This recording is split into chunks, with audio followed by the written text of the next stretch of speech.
y empezamos con exposiciones padrísimas que nos trae Melissa Moreno y ahora también estamos acompañados del fotógrafo Edgar Ladrón de Guevara, que está presentando una exposición que se ve que está padrísima, La Última Mirada. Y bueno, yo quiero que empecemos justamente por eso. Bienvenidos, buenos días, un gusto como siempre, Mel. Muchas gracias. Y bueno, que nos platiques, ¿qué vamos a poder disfrutar en La Última Mirada?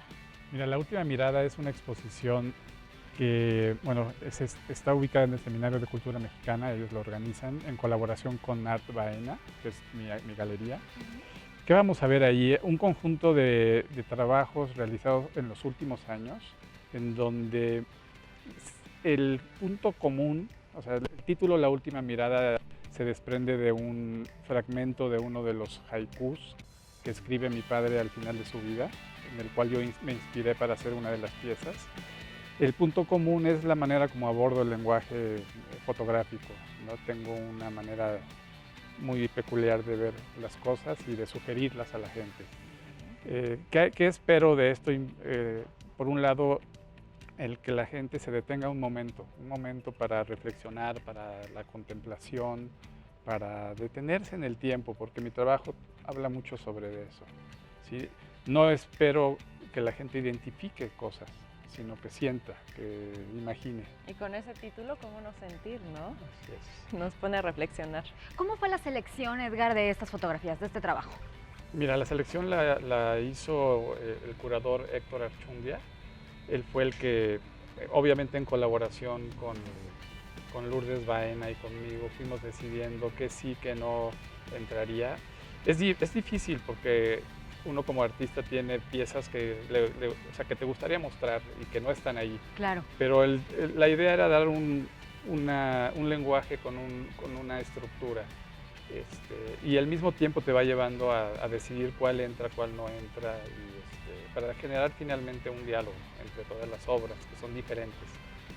Oye, además tienes una técnica bastante particular, ¿no? Comentábamos antes fuera del aire el uso de ceniza y de ciertos ingredientes, si se puede decir así, pero bueno, más bien tú platícanos en qué consiste. Mira, más que un tema técnico, parte de una idea conceptual, es de una idea de manejar la imagen fotográfica. En algún momento dado ya ni siquiera me considero como fotógrafo, es difícil hablar de esos términos. Es algo más integral, ¿no? Me siento más cómodo como artista visual, en donde integro diferentes disciplinas, en donde paso de una plataforma a otra, en donde termino en una instalación para presentar las piezas. Lo que hago es, a través del discurso, desprenderme del origen de lo que fue fotografiado. Entonces hago procesos en donde hago una creación, por ejemplo, de una pequeña instalación que al final termina en una imagen fotográfica. O sea, la salida puede ser fotográfica, pero el referente ya no, la materia se transforma y te crea hasta desconcierto de qué fue fotografiado o en dónde. En realidad eso no importa tanto, ¿no? Es lo que te hace sentir.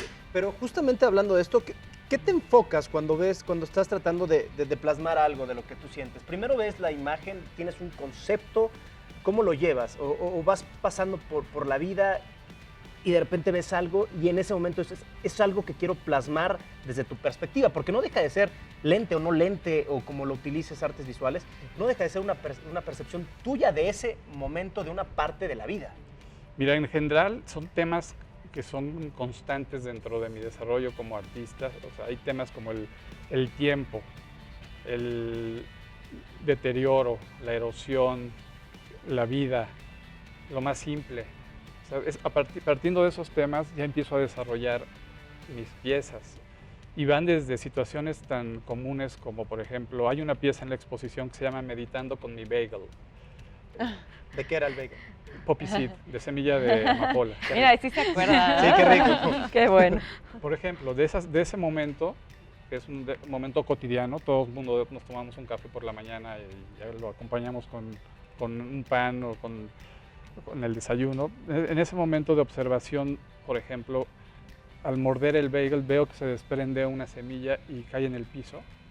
Y a partir de ahí siento, digo, lo vi como tengo que ir al estudio, a mi espacio. Esta pieza la hice en Canadá, en Banff, y desarrollar una pieza. Entonces empecé a trabajar, me fui a comprar poppy seed porque no me alcanzaba. Entonces empecé a generar un video que tenía que ver con la transformación, con la acumulación y luego la erosión. La erosión la provoqué con mi soplido. Ajá. Y a partir de ahí creo la pieza y después la convierto también en una imagen, en una pieza fotográfica que termina en una instalación. 24 imágenes que estarán en la exposición, pero te fijas, son temas muy cotidianos. Que Oye, pasan desapercibidos. Para mucha gente pasan desapercibidos. Sí, es como ponerle atención a los pequeños detalles. ¿A eso se refiere La Última Mirada? O sea, este texto en el que te inspiraste de tu papá, ¿de qué iba y qué mensaje final quieres dar con todas estas obras para los que vayamos a verlas? Mira, el texto, o sea, surge más bien, a él al final de su vida le interesa escribir 365 haikus, que son unos pequeños, o sea, poemas de una estructura de 3 líneas, y como un pendiente, habíamos quedado de hacer algo juntos, no nos dio tiempo, o sea, falleció, y a partir de ahí retomé los haikus y comencé a hacer un proyecto, específicamente ese proyecto que fue gracias a la beca del Sistema Nacional de Creadores, trabajo que desarrollé durante 3 años.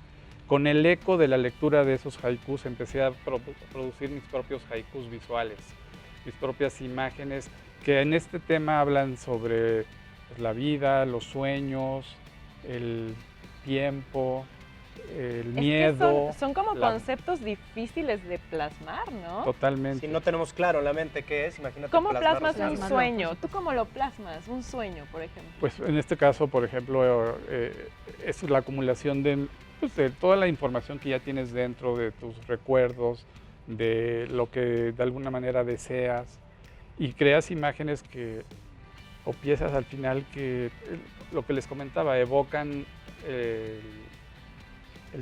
el sentir, más que estar pensando, es como el sentir, el contemplar, el detenerte.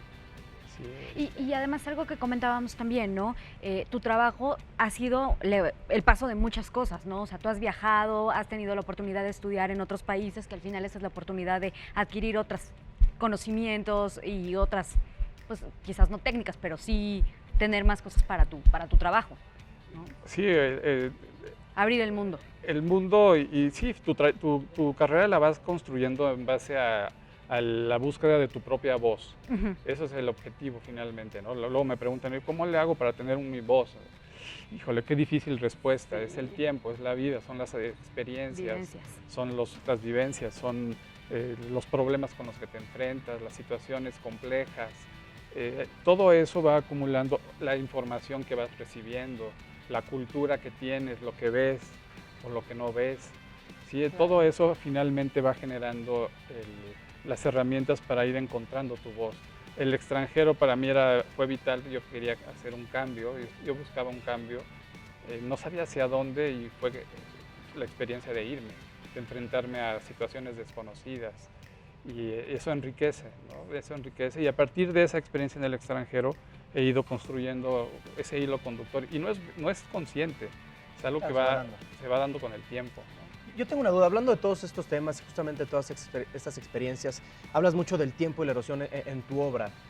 Para ti esto, el tiempo y la erosión, ¿es un desintegrar lo que has vivido, lo que ha sido tu arte, o es más bien como un ciclo de renovación? ¿Cómo ves tú el tiempo y la erosión desde tu perspectiva? Sí, no, yo no lo veo como un deterioro, lo veo como la transformación hacia algo nuevo, hacia una evocación a algo nuevo. Por eso lo interesante dentro del trabajo es cómo la misma materia se transforma en un nuevo objeto.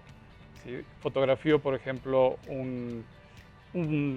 hay una serie que le llamo Mi Música, inspirada en los compositores favoritos clásicos, ¿no? Un Bach, un Mozart, y a partir de ahí creo una pieza que parte de una partitura original, obviamente rescatada a través de los medios electrónicos, y creo mi propia pieza, creo un objeto nuevo, que no necesariamente vas a ver una partitura, si vas a ver a lo mejor un paisaje, o vas a ver, o sea, la gente le da interpretaciones muy personales a la obra, eso es lo que a mí me interesa. ¿Sí? Independientemente de mi vivencia, sí busco que la lectura sea amplia, genera desconcierto, puede generar... o sea, hay gente que incomodidad, ¿Te han dicho Sí. algo? ¿Alguien te ha compartido una historia de esta fotografía a mí me evoca tal cosa? Sí, sí, hay gente que, curiosamente, o sea, ha habido una respuesta muy particular, por ejemplo, de amigos conocidos que tienen origen oriental, por ejemplo, se sienten identificados.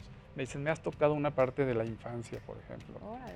Sí, Y, curioso. Ahí se cierra el círculo, ¿no? Ahí está el ciclo. Pues si no, no tiene sentido. Claro. Claro. Si no compartes, y eso es lo que agradezco de esta oportunidad de mostrar mi trabajo en esta exposición, es esa oportunidad de compartir, de que la gente que de alguna manera busca esos espacios, ¿sí?, pueda ver mi obra y si les transmite algo ya gané, ¿no? Y me Ya. encanta que de alguna forma podemos retratar el cómo todos vemos el mundo de distinta forma, ¿no? Al final del día, para ti una cosa significa algo, para mí completamente diferente. Yo creo que ahí está Somos como el seres encanto. autónomos, ¿Sabes claro. qué es lo Exacto. más curioso? Que a través de la vista te vas más a la sensación que a lo que se ve. Y eso pues, Sí. es parte de lo que es el arte, ¿no? Porque una cosa es lo que se plasma y lo que está, y otra cosa lo que te hace sentir, que al final de cuentas lo que dices es cerrar el ciclo realmente. Sí, generalmente nos distraemos y no tenemos ese espacio como para darnos la oportunidad de sentir, ¿no? Generalmente ya ni te das cuenta cuando respiras. ¿No? O cuando te comes, cuando Sí. disfrutas tu desayuno, ¿no? Exactamente, Que de ahí puede salir una gran obra, ¿no? así es. Sí, no, de cualquier situación, mira, puede ser, por ejemplo, dentro de la exposición hay otra serie que está inspirada, es decir, surge obviamente a través de un evento doloroso, difícil, que fue el de los 43. Ujú. A partir de esa situación empiezo yo a cuestionarme el tema de cómo algo no debe de quedar inconcluso, de los ciclos. Y ahí había un pendiente a partir de ahí. Y desarrollé una pieza en donde intervine 43 fragmentos de pintura roja que encontré en la calle. Y durante 3 años los estuve, los tenía en mi bolsa, y en los momentos en donde sentía la necesidad de intervenirlos, hacía la intervención y la pieza. Ay. Wow, Vaya. qué padre. Nuevamente invítanos a la exposición, por favor, porque creo que vale muchísimo, Sí, muchísimo la pena. Aparte, creo que es gratuita, ¿no? Es gratuita, está en Mazarik 526, Polanco, es muy fácil el acceso. Del martes a domingo, de 11 de la mañana a 7 de la noche. Importante, a partir del 21 de septiembre. La inauguración es el 21, sábado 21. Espero Exactamente. que puedan acompañarnos. Sí, ¿Hasta sí, cuándo va a por supuesto. estar? La exposición empieza el 21 de septiembre y termina el 3 de noviembre. Perfecto. Así que hay que aprovechar el tiempo. Pero luego decimos eso y se nos van, ¿eh? Por Sí, eso, Entonces hay que por eso los aprovechar. invito a que vayan el sábado, Sí, sí, sí. a ahí las estaremos. 12 del día. Perfecto. Muchas gracias. No, al contrario. Gracias, Mel. Gracias a ustedes. Nos vemos la próxima. Aquí ¿No? estaremos. Muy bien. Gracias. Pues vámonos a un corte rapidísimo, volvemos con más.